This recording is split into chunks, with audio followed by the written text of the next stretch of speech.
வள்ளலார் பாடல் 8வது பாடல் தெய்வமணி மாலை. அந்த பகுதியிலேருந்து தான் இப்போ நாம் பார்த்து கொண்டிருக்கிறோம்.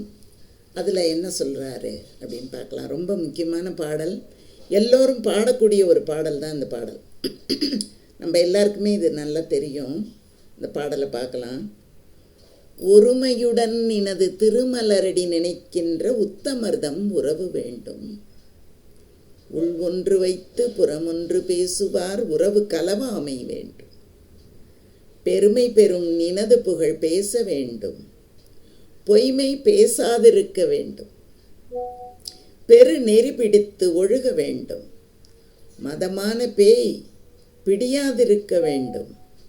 மறுவு பெண் ஆசையை மறக்கவே வேண்டும். உனை என்றும் மறவாதிருக்க வேண்டும். மதி வேண்டும், நின் கருணை நிதி வேண்டும். நோயற்ற வாழ்வில் நான் வாழ வேண்டும்.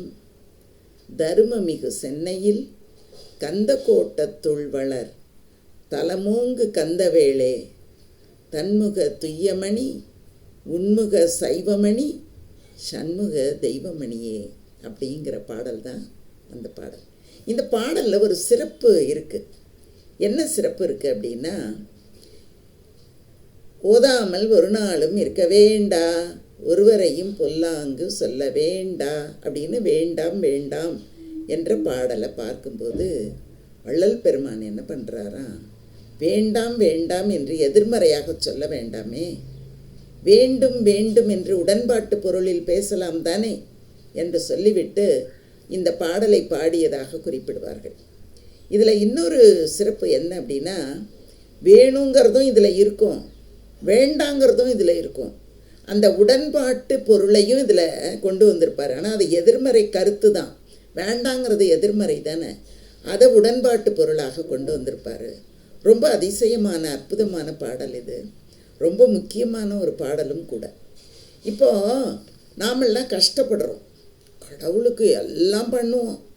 அர்ச்சனை பண்ணுறேன், ஆராதனை பண்ணுறேன், அபிஷேகம் பண்ணுறேன், இன்னும் என்னென்ன உண்டோ கும்பாபிஷேகம் பண்ணுறேன், சாமிக்கு நகைகள் வாங்கி கொடுக்குறேன், இன்னைக்கு எல்லாம் கொடுக்குறேன். ஆனால் என் கஷ்டம் போலியே. ஏன் போக மாட்டேங்குது? நம்மகிட்ட இருக்க விஷயம். வள்ளலார் சொல்கிறாரு, ஒருமையுடன் எனது திருமலரடி நினைக்கின்ற உத்தமர்தம் உறவு வேண்டும். யாருக்கு போகும் தெரியுமா அந்த துன்பங்கள்லாம்? ஒரே ஒரு வினாடி இறைவனின் திருவடிகளை மட்டுமே நினைத்து வழிபடக்கூடியவர்கள் யாராவது இருக்காங்களா? கோயிலுக்கு போனோம்னா இறைவனை முழுமையாக முற்றிலுமாக தன்னை மறந்த நிலையிலேயே இறைவனை வணங்குகிறோம். அந்த தன்னை மறந்த நிலை அதுதான் ஒருமை. நாம் யாருங்கிறத மறந்துடுவோம். இறைவனும் நானும் ஒன்றாகி விடுவோம். அதான் ஒருமையுடன். நானும் அவனும் ஒன்றுதான் என்று ஒன்றுக்குள் ஒன்றாக மாறக்கூடிய ஒரு நிலையிலே உன்னை யாரெல்லாம் வணங்குகிறார்களோ அவர்களினுடைய உறவு தான் எனக்கு வேணும். எனக்கு மற்ற யாருடைய உறவும் தேவையில்லை. ஒருமையுடன் உன்னுடைய திருமலர் அடியை யார் நினைக்கிறார்களோ அவர்களினுடைய உறவு தான் எனக்கு வேணும். அவர்கள் தான் இந்த உலகத்திலே உத்தமர்கள். அவர்களினுடைய உறவு தான் எனக்கு வேணும். சரி, அவர் உறவு வேணும். யார் உறவு வேண்டாம்? உள்ளொன்று வைத்து புறமொன்று பேசுவார் உறவு கலவாமை வேண்டும். எனக்கு இந்த உள்ளத்துக்குள்ளே ஒன்று வச்சுக்கிட்டு வெளியில் ஒன்று பேசுகிறாங்கல்ல, அந்த மாதிரி உறவு எனக்கு வேண்டாம். இப்போ நம்ம கேட்கலாம், அது எப்படிங்க உள்ளத்துக்குள்ளே ஒன்று வச்சுக்கிட்டு சில சமயத்தில் அப்படி தானே பேச வேண்டியதாக இருக்குது அப்படின்னா, அப்படிப்பட்ட ஒரு உறவுக்காரவங்க தேவையில்லை. மனசில் என்ன நினைக்கிறோமோ அதை வெளியில் சொல்லக்கூடிய அளவுக்கு உறவு இருக்கணும். அப்படின்னா என்ன பொருளுங்க? உள்ளத்துக்குள்ள நினைக்கிறத அப்படியே வெளியில் சொல்கிறோம் அப்படின்னா, உள்ளம் எப்பயும் நல்ல விஷயங்களை மட்டும் நினைக்கணும், நல்லதை மட்டும் நினைக்கணும். அப்படிப்பட்டவர்களினுடைய உறவு தான் வேணும். அப்படி இல்லாமல் இருக்காங்கல்ல, உள்ளத்துக்குள்ளே ஒன்று வச்சுக்கிட்டு வெளியில் ஒன்று உதடு இனிக்கும், உள்ளம் கசக்கும். அந்த மாதிரி மனிதர்களினுடைய உறவு எனக்கு தேவையில்லை. பெருமை பெறும் நினது புகழ் பேச வேண்டும். நான் யாரோட புகழை பேசணும்? உலகத்தில் வாழக்கூடிய மனுஷனை பற்றி புகழ்ந்து பேசி என்ன ஆக போகிறது? ஆனால் அதுக்கு தானே இன்றைக்கி எல்லாரும் ஆசைப்படுறோம். நம்மளை கூட 4 பேர் புகழ்ந்து பேச மாட்டாங்களா? அப்படி தானே நினைக்கிறோம். இப்போ வீடியோ போடும்போது என்ன நினச்சிக்கிறோம்? ஐயா நீங்கள் பேசுனது ரொம்ப நல்லா இருந்தது அப்படின்னு ஒரு 2 லைக் போடுவாங்களா, 4 கமெண்ட்ஸ் போடுவாங்களா, அப்படி தானே நினைக்கிறோம்.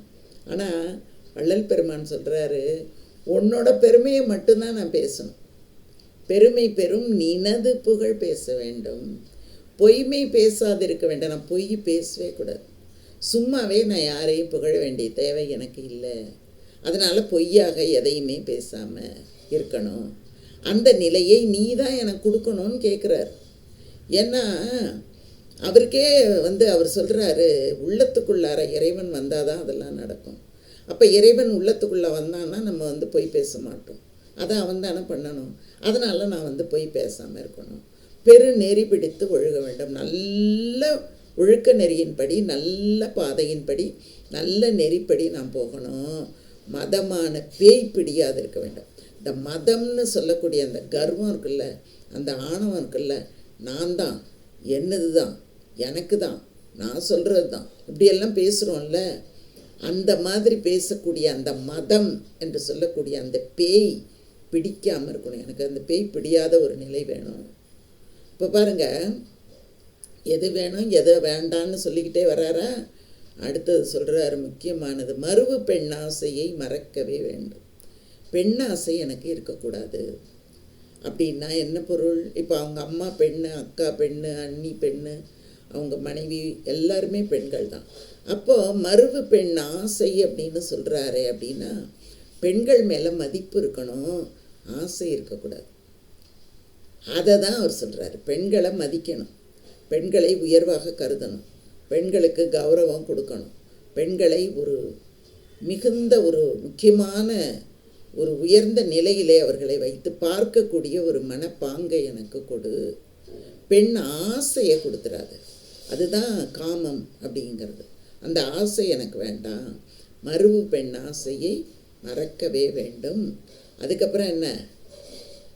உன்னை மறவாதிருக்க வேண்டும். என்றும் உன்னை நான் மறக்கவே கூடாது, மறக்காமல் இருக்கணும். எந்த நேரமும் உன் நினைவே எனக்கு இருக்கணும். மதி வேண்டும், எனக்கு நல்ல அறிவை கொடு. இதெல்லாம் பண்ணுறதுக்கு நல்ல அறிவை கொடு. மதி வேண்டும், நின் கருணை நிதி வேண்டும். உன்னுடைய கருணையாகிய செல்வம் தான் எனக்கு வேணும். உன் கருணை நிதி வேண்டும். நோயற்ற வாழ்வில் நான் வாழ வேண்டும். நான் நோய் இல்லாத ஒரு வாழ்க்கையை வாழணும். நோய் இல்லாமல் இருந்தால் தான் இதெல்லாம் சாத்தியமாகும். மனசு ஒருநிலைப்படணும்னா நோயற்ற வாழ்வு இருக்கணும்.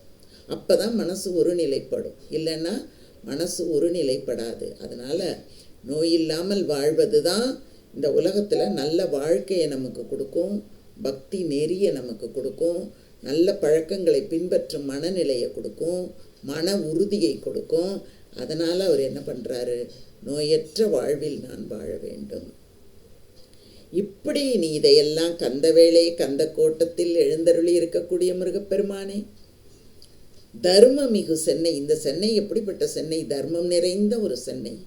இந்த சென்னையிலே இருக்கக்கூடிய முருகப்பெருமானே, சைவ மணியாகவும் குளிர்ச்சி பொருந்திய மணியாகவும் விளங்கக்கூடிய சண்முக தெய்வமணியாக இருக்கக்கூடிய முருகா, இதையெல்லாம் எனக்கு நீ தருவாயாக என்று வள்ளல் பெருமான் கேட்கிறார். நாமும் இதையெல்லாம் முருகப்பெருமானிடத்திலே கேட்டு பெற்றுக்கொள்வோம். முருகப்பெருமானின் திருவடிகளே சரணம். வள்ளல் பெருமானின் திருவடிகளே சரணம். அருட்பெரும் ஜோதி, அருட்பெரும் ஜோதி, தனிப்பெரும் கருணை, அருட்பெரும் ஜோதி. வாழ்க வாழ்க.